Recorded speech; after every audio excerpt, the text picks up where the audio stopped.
K&W permanent head gasket and block repair with nanotechnology. I called up CRC. This is their best product. They make a lot of chemicals. So I'm not going to read you the whole thing. Drain cooling system. Can't use it with any antifreeze in the cooling system. And you have to remove the thermostat. So I just took off the two bolts on my double thermostat conversion, which apparently isn't as good as a single thermostat. So crack that off. And things are in the way. You got to remove the thermostats. Then you have to mix 1 quart of this, a liter of this, into 3 quarts of water. Stir it around, add it to the cooling system. I have my hose ready. Let it run for 20 minutes. At idle, no revving, no driving. Drain it, flush it, fill with antifreeze after you let it dry for 12 hours. Stop engine, allow to cool, remove radiator cap and open drain, reinstall any removed spark plugs. Completely drain cooling system of K&W block seal, but do not flush. With the radiator cap and drains open, allow the empty cooling system to dry for 12 hours. Flush cooling system with water till it runs clear and install thermostat.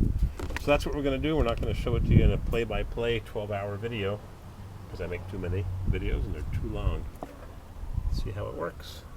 When it's ready to crank up, we'll see how my reverse pin extender works, and you can get it. Just Google reverse servo pin extender, and there they are, all the transmissions you could ever dream about. So off to work. No front wheel bearing. It would be nice, but we'll see if the machine shop's open. Anti-theft wheel mugs. So moving along, 20 minutes later, here are the thermostats. It's funny because they're 195 thermostats, which is what, 80, 90 degrees Celsius, and it always runs less than that, which is a good thing. And someone said the problem with the dual thermostats is they allow coolant to go to one head, not the other. Well, that's a crock of shoot because the passageway is wide open. More flow across both heads simultaneously. You can't remove the thermostat because the seal goes around the thermostat. If you don't put a thermostat in, the seal's not going to seal and everything's going to leak out of here. So, went in my collection of parts from 20 years ago and I took a junk thermostat because I save everything, and I gutted it so you can see right through it. It's a tiny bit smaller, but still I think it'll work. So I'll put one dud thermostat in, and I'll put one of the real thermostats back in. No, I forget which way they go. That just fell off into the engine cavity, the valley. That was that way. So that means it goes this way. I'll put a bit of grease to hold it in, and I'll put it all back together, fill it with a mixture of water and block sealer, and let it run and follow the directions. So I'm removing my made in Germany BMW hose clamp. I'm going to put on a genuine, authentic, somewhat rusty, polished on my buffing wheel. A little bit of paint I couldn't get in the crack. That goes right there. I like factory clamps. $6. I went to the GM dealer to get this plastic T. Discontinued, but $5 from Taiwan at the flap. Each hose clamp, $6 each. Crazy, huh? So I'm going to add the nanotechnology K&W block sealer by CRC. It's funny how they don't mention anything about diesels. Either better or worse. Oh, shake well. Get up those nanotechnology microparticles. Product placement. Product placement. Shake, shake, shake. Someone said that Blue Devil is the stuff to use, but I suppose you can't try them all. Oh yeah, there's those little microparticles. I'm going to shake it again before it's full.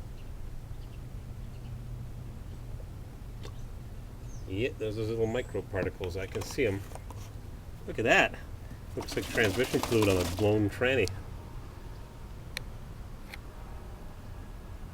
Lots of stuff floating around.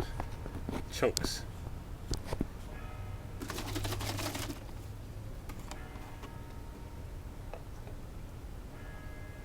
Make sure you get all the particles. Oh yeah.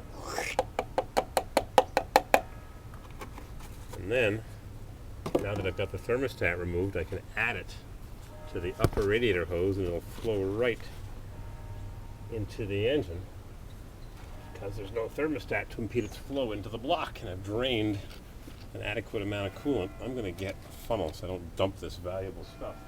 A second.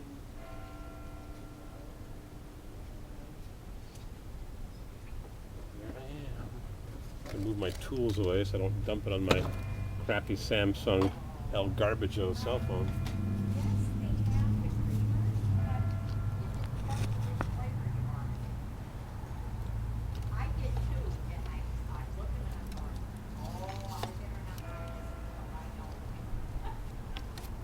I'll make sure you can see this.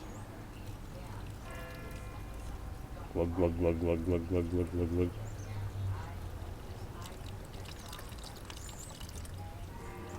Yeah, it's flowing right into the engine because I removed part of one of the thermostats. Oh, look at all those particles in the bottom. They're settling out of the mixture already. Look at that. All those nanoparticles.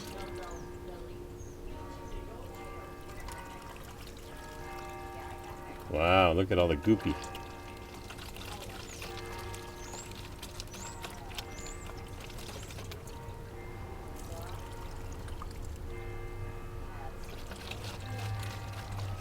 Make sure you keep it stirred up to hold it in suspension.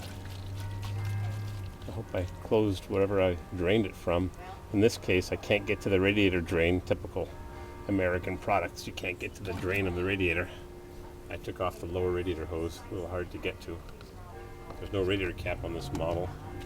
Now I'm going to place that there. I'm going to fill up with more water, and do I have the hose turned on? Nope. I'll turn it on and I'll be right back. Plastic Bottle Corporation, Libertyville, Illinois. Plastic Bottle Corporation. Product placement. Maybe they'll send me a free bottle. So I'm filling it up with water. And it's dribbling out of the upper radiator hose connection to the radiator. I guess that's a good thing. It means it's pretty full.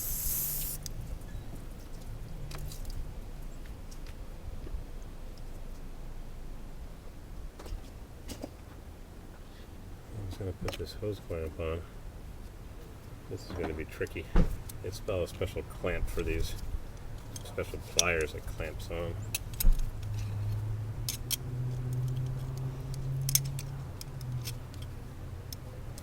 Probably going to spring up and hit me and chip the paint.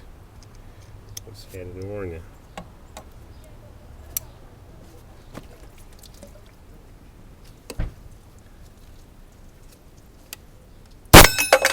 Ding! Told you they're dangerous.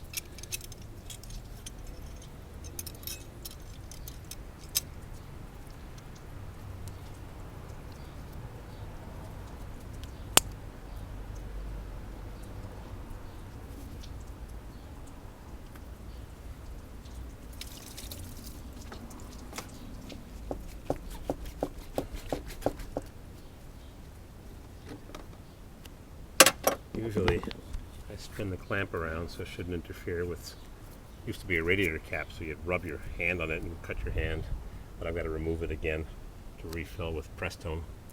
So I'm going to fill the overflow bottle.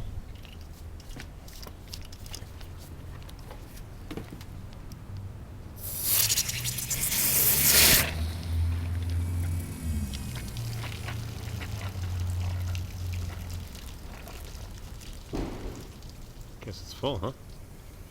I never did go around the block to see what they were cutting the other day at night, chopping down something. Never had a chance to look, just forgot about it. So I guess we're full, pretty much.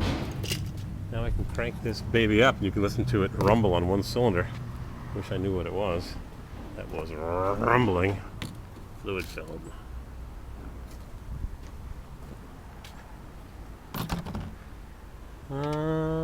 Everything's connected. Don't need this hose that I used to suck the mud out of one of my rocker panels because I forgot to put a plug in it, or the plug fell out. There's a wasp buzzing around, And keep dropping tools down onto the frame, so luckily I've got a magnet right there. Good for retrieving tools that you drop. I have all different sizes of magnets. I've got fat ones that have a ring around the magnet so it doesn't attract things on the side when you're dropping it into place. I'll show you.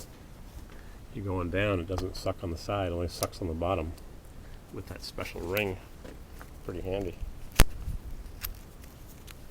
Then I've got these little ones over here, smaller ones for getting into tighter places. Never know when you need a magnet. I even got one here with a light. Of course, it doesn't work half the time. A lighted magnet. So, time to crank this baby up.